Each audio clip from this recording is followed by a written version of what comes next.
2009ರಲ್ಲಿ ಬಂದಂತಹ ಮಹಾಪ್ರವಾಹ ಈ ರಾಯಚೂರು ಜಿಲ್ಲೆಯನ್ನು ಅಕ್ಷರಶಃ ತಲ್ಲಣಗೊಳಿಸಿಬಿಟ್ಟಿತ್ತು. ಜನರಿಗೆ ಸೂರು ಒದಗಿಸೋದಕ್ಕೆ ಸರ್ಕಾರ ಆಸರೆ ಯೋಜನೆಗಳ ಮೂಲಕ ಮನೆಗಳ ನಿರ್ಮಾಣಕ್ಕೆ ಮುಂದಾಗಿತ್ತು. ಆದರೆ ರಾಯಚೂರು ತಾಲೂಕಿನ ತುಂಗಭದ್ರಾ ತೀರದ ತಲಮಾರಿ ಗ್ರಾಮ ಸ್ಥಳಾಂತರಗೊಂಡರೂ ಕೂಡ ಯಾವುದೇ ಸೌಲಭ್ಯಗಳು ಇಲ್ಲದೇ ಇದ್ದದಕ್ಕೆ ಜನ ಮಾತ್ರ ಹಳೆಯ ಊರಲ್ಲೇ ಉಳಿದಿದ್ದಾರೆ. ಸಂತ್ರಸ್ತರಿಗಾಗಿ ಸಿಸ್ಕೋ ಕಂಪನಿ ಮೂಲಕ 160 ಎಕರೆ ಪ್ರದೇಶದಲ್ಲಿ ನಿರ್ಮಾಣ ಮಾಡಿದ್ದ 1175 ಆಸರೆ ಮನೆಗಳು ಮತ್ತು 300 ಫ್ಲಾಟ್ಗಳು ದಶಕದಿಂದ ಖಾಲಿ ಬಿದ್ದಿವೆ. ಕೆಲವೊಂದು ಸರ್ಕಾರಿ ಯೋಜನೆಗಳು ಎಷ್ಟರ ಮಟ್ಟಿಗೆ ಹಳ್ಳ ಹಿಡಿದಿವೆ ಅನ್ನೋದಕ್ಕೆ ಈ ಸ್ಟೋರಿ ನಿಜಕ್ಕೂ ಕೂಡ ಬೆಸ್ಟ್ ಎಕ್ಸಾಂಪಲ್ ಅಂತಾನೆ ಹೇಳ್ಬೋದು.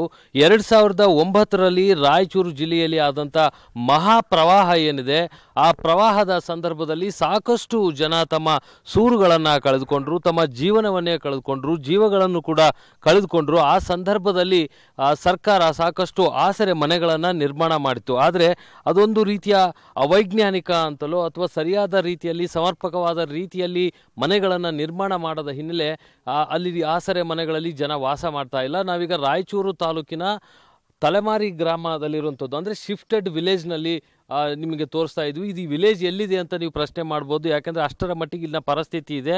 ಇಲ್ಲಿ ಕಾಣ್ತಕ್ಕಂಥ ಒಂದೊಂದು ಮನೆಗಳೇನಿದೆ ಇದೆಲ್ಲ ಕೂಡ ಆಸರೆ ಮನೆಗಳು ಅಂತ ನಿರ್ಮಾಣ ಮಾಡಲಾಗಿತ್ತು.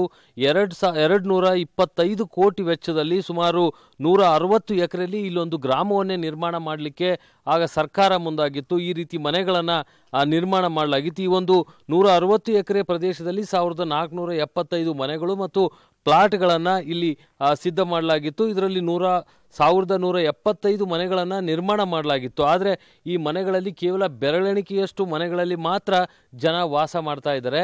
ಇಲ್ಲಿನ ಮನೆ ಪರಿಸ್ಥಿತಿ ಇದೆ, ಯಾಕೆ ಈ ಮನೆಗಳು ಯೋಗ್ಯ ಇಲ್ಲ ಅನ್ನೋದನ್ನು ಕೂಡ ನಿಮಗೆ ಈ ಒಂದು ಮನೆಯನ್ನು ಎಕ್ಸಾಂಪಲ್ ಆಗಿ ತೆಗೆದುಕೊಂಡು ನಿಮಗೆ ತೋರಿಸ್ತಾ ಇದ್ದೀವಿ. ಇದು ಅತ್ಯಂತ ಚಿಕ್ಕ ಕೋಣೆಗಳಿರುವಂಥದ್ದು. ಅದು ಕೂಡ ಅಂದರೆ ಜನ ಮಲಗಿದರೆ ಅವ್ರಿಗೆ ಕಾಲು ಟಚ್ ಆಗುವಂಥದ್ದು ಗೋಡೆಗಳಿಗೆ, ಅಷ್ಟು ಚಿಕ್ಕ ಮನೆಯನ್ನು ನಿರ್ಮಾಣ ಮಾಡಿಕೊಟ್ಟಿದ್ರಿಂದ ಜನ ಇಲ್ಲಿಗೆ ಬಂದು ವಾಸ ಮಾಡ್ತಾ ಇಲ್ಲ. ಹೀಗಾಗಿ ಈ ಸದ್ಯ ಈ ಮನೆಗಳ ಪರಿಸ್ಥಿತಿ ಹೇಗಿದೆ ಅಂದರೆ ಒಂದು ರೀತಿ ಅನೈತಿಕ ಚಟುವಟಿಕೆಗಳ ತಾಣವಾಗಿ ಇದು ಮಾರ್ಪಟ್ಟಿರುವಂಥದ್ದು.